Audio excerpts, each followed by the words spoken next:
TheReeler.com, and you're watching Reeler TV from the 2007 Tribeca Film Festival. Today we talk about The Education of Charlie Banks, the directorial debut of Fred Durst. The Fred Durst, Limp Bizkit frontman, first-time director at the Tribeca Film Festival.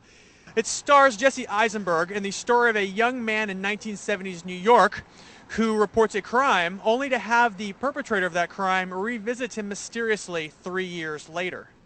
Tribeca as a film festival, it's kind of gotten some mixed reviews in terms of maybe it's too large. A lot of people think New York needs a festival like this. Where do you kind of fall on that spectrum?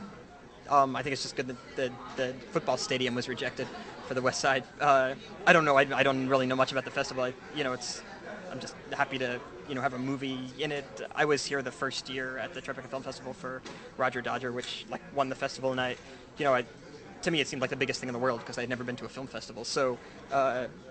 I think it's great for New York, and if the festival has a certain sexiness, that maybe the art house theaters don't. So if it can get people to come to a movie that they wouldn't normally see if it's not playing at the AMC, then I think that's a good thing.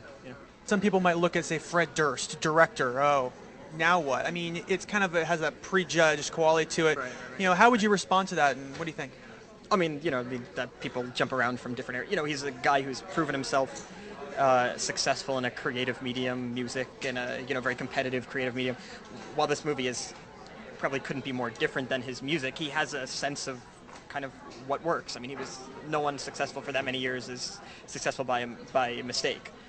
He's incredibly savvy, both creatively and business, and this movie reflects that. It's well made. It's sophisticatedly done. It's correctly done. It feels like a real movie. People will have whatever make whatever the judgments they make. But then you see the movie and you see it's real. People may expect one thing of you, and then you come out with a kind of coming-of-age indie as directorial debut.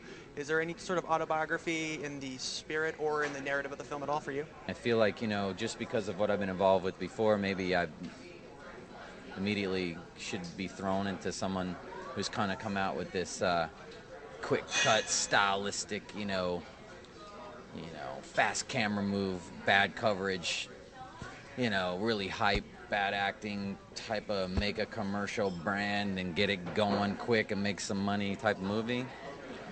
It's what I think people kind of maybe are expecting from me. It's an insult, but at the same time, it's I think it's an advantage for me because when people are exposed to this, I think some people will be maybe disappointed because it isn't that, and hopefully there'll be some people who leave who are inspired and caught off guard by just a solid, strong character piece. You earned the opportunity to make this film. That's the thing. You've made shorts, you've made videos, and so you wouldn't be making this film if you couldn't do it. I mean, how did you get affiliated with this? And I guess what was the process of deciding that this is the project I want to do for my first film?